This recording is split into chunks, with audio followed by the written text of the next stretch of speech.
इसके बदले में ईरान ने बहुत क्लियर किया है कि हम 10 लाख लोगों की एक सेना तैयार कर रहे हैं। 10 लाख लोगों की सेना ईरान तैयार कर रहा है, ना केवल अमेरिका के जमीनी मुकाबले के लिए, बल्कि बहरीन और यूएई जिस तरह की धमकी दे रहे हैं, कल को यह बड़ी बात नहीं होगी कि आपको बहरीन की सड़कों पर और यूएई की सड़कों पर ईरान के सैनिक दिखाई दे। तो यह जंग या तो कुछ दिनों में खत्म हो जाएगी या वहां पहुंचेगी जिसका तसव्वुर बेंजामिन नेतन्याहू और डोनाल्ड ट्रंप ने भी नहीं किया होगा। खत्म हो जाने की बात मैं क्यों कर रहा हूं, वो पहले कर लूं, अच्छी बातें पहले कर लेनी चाहिए। जर्मनी के जो विदेश मंत्री हैं उनका एक बयान छपा है, अमेरिकी अखबारों में है और ये इजराइल के भी अखबारों में है। उनका कहना है कि मेरी जो मालूमात है उनके हिसाब से बातचीत अच्छी चल रही है और जल्दी ही पाकिस्तान में अमेरिका के और ईरान के लोग सीधे आमने सामने बात करेंगे। इसी के साथ स्टीव विटकॉफ का, हालांकि विटकॉफ जैसे आदमी पे मुझे तो बिल्कुल भरोसा नहीं है, जिसके बारे में ब्रिटेन के बड़े अधिकारी कह चुके हैं कि वो इजराइल का एजेंट है, एसेट है।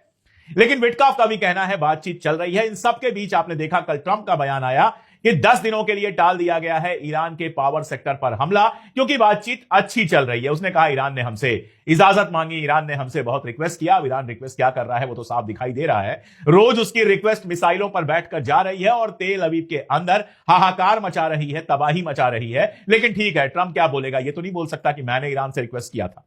तो कुल मिलाजुलाकर एक तरफ लग रहा है बातचीत हो रही है। जो बात सामने आ रही है वो ये कि अमेरिका अपने प्रस्ताव पाकिस्तान में भेज रहा है, पाकिस्तान से वो प्रस्ताव ईरान को भेजे जा रहे हैं और ईरान उसका जवाब पाकिस्तान को भेज रहा है और पाकिस्तान वो जवाब अमेरिका में पहुंचा रहा है। तो ऐसे आप समझ सकते हैं कि आधी दुनिया इन्वॉल्व हो गई है बातचीत में। अब आमने सामने बातचीत होती है कि नहीं, ये आने वाले वक्त में तय होगा।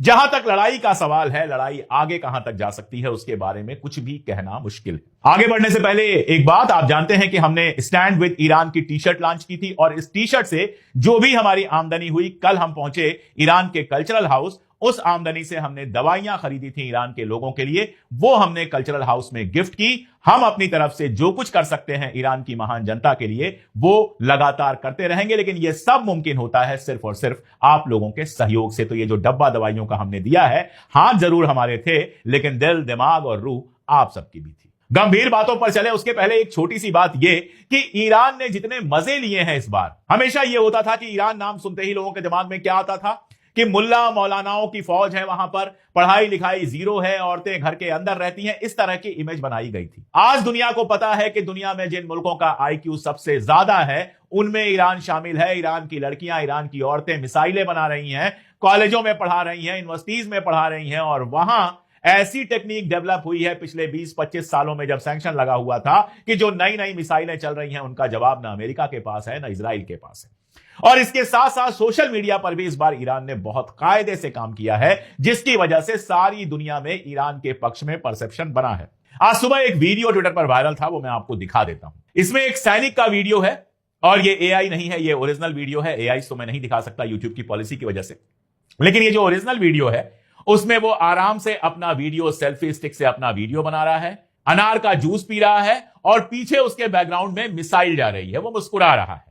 और लोग सवाल पूछ रहे हैं कि ट्रंप और इजराइल कह रहे हैं कि ईरान की सेना तो खत्म हो गई, फिर ईरान का सैनिक इतने मजे मजे से मिसाइल चला के अपने देश में कैसे घूम रहा है। बहुत सीधी सी बात है कि इस तरह का जितना परसेप्शन बनाने की कोशिश की गई थी वो सब तबाह हुआ है। अब अमेरिका का अखबार कह रहा है कि जितनी बेसेस बनाई थी अमेरिका ने वो सारी की सारी तबाह बर्बाद हो चुकी हैं, जमींदोज हो चुकी हैं। जितने रडार लगाए थे वो सारे के सारे खत्म हो चुके हैं। बहरीन में जो 5वीं फ्लीट लगाई थी उसका बुरा हाल है और सैनिक भाग भाग कर होटलों में छिप रहे हैं। और आज ईरान ने सीधी चेतावनी दी है, कल अराक्ची साहब ने लिखा था, लेकिन आज सीधी चेतावनी ईरान ने दी है कि जिन होटलों में अमेरिका के सैनिक ठहरे हुए हैं हमें उनकी खबर है और उनको सीधा निशाना बनाया जाएगा। यह बात ईरान सीधा कह रहा है।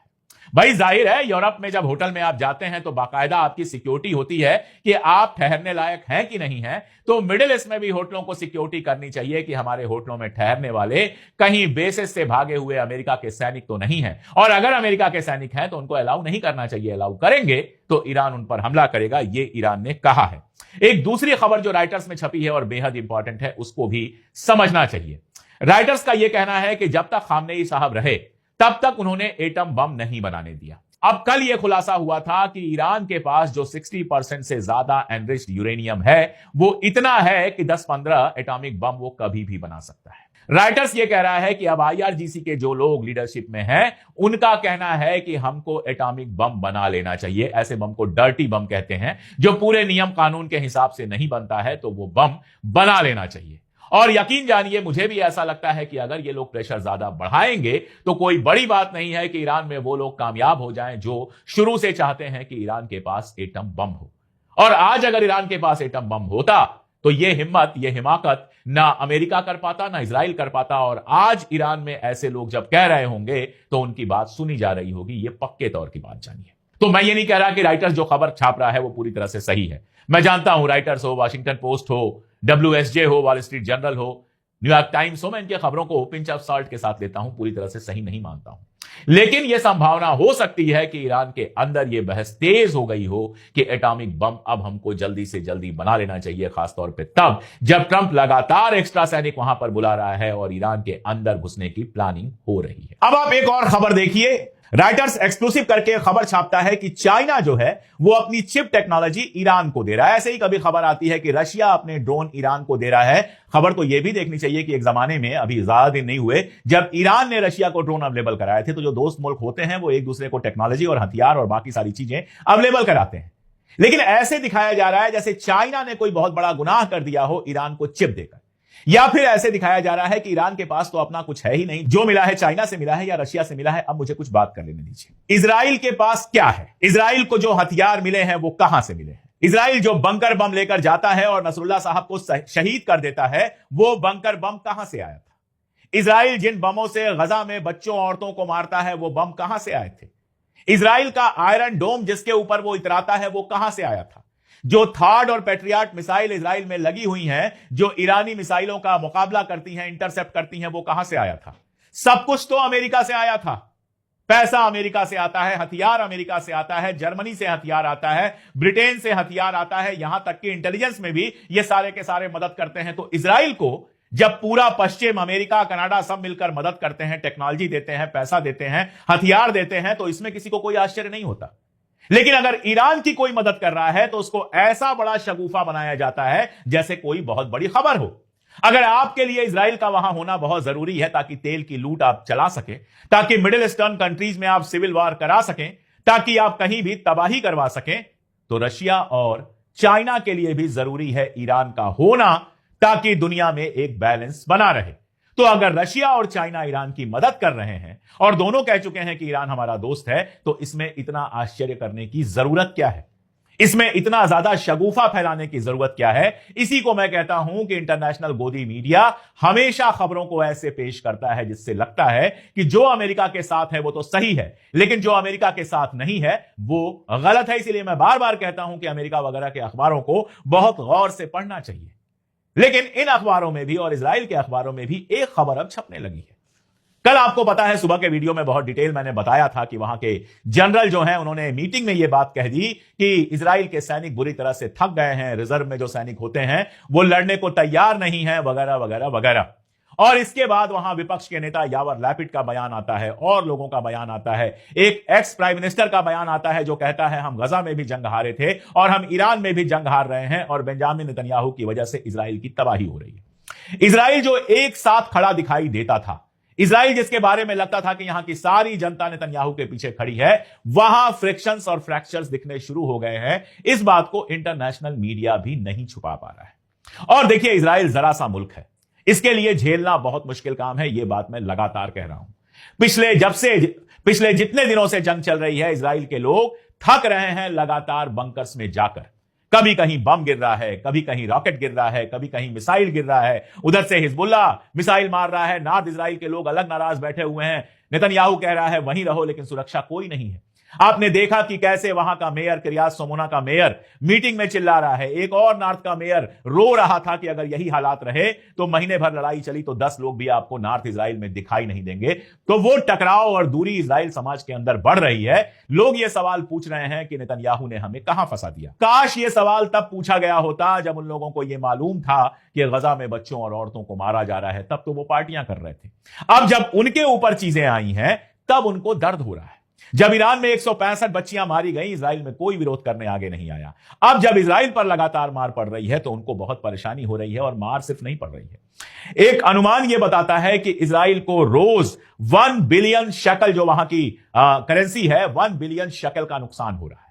अब एक शक्ल जो है वो तकरीबन 30 रुपए के बराबर है। पहले 20-21 रुपए की थी, लेकिन मोदी जी की कृपा से जिस तरह से हमारा रुपया गड्ढे में जा रहा है, तो अब 1 रुपए में, एक शक्ल में 30 रुपए के आसपास होता है। यानी रुपयों के टर्म में अगर आप सोचते हैं तो सोच लीजिए कि 30 बिलियन, मिलियन नहीं, बिलियन रुपए का रोज का नुकसान इजराइल को हो रहा है।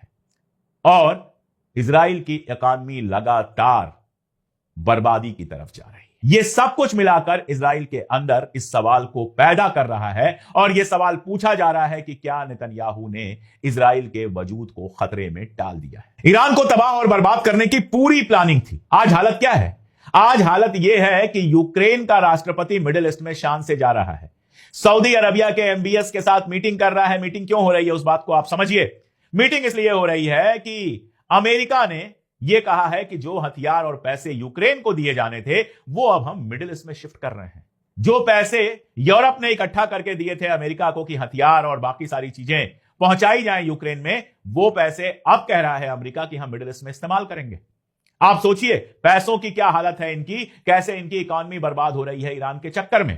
तो जेलेंस्की पहुंच गया है मिडिल ईस्ट में, इसलिए क्योंकि अरबों को लगता था कि हमारी सुरक्षा, हमारी हिफाजत के लिए तो अमेरिका काफी है, किसी और की हमें जरूरत नहीं है। लेकिन साबित यह हुआ कि अमेरिका सिर्फ और सिर्फ इजराइल को बचाने की कोशिश कर रहा है, और उसको भी नहीं बचा पा रहा है। मिडिल ईस्ट के बाकी मुल्कों को क्यों बचाएगा?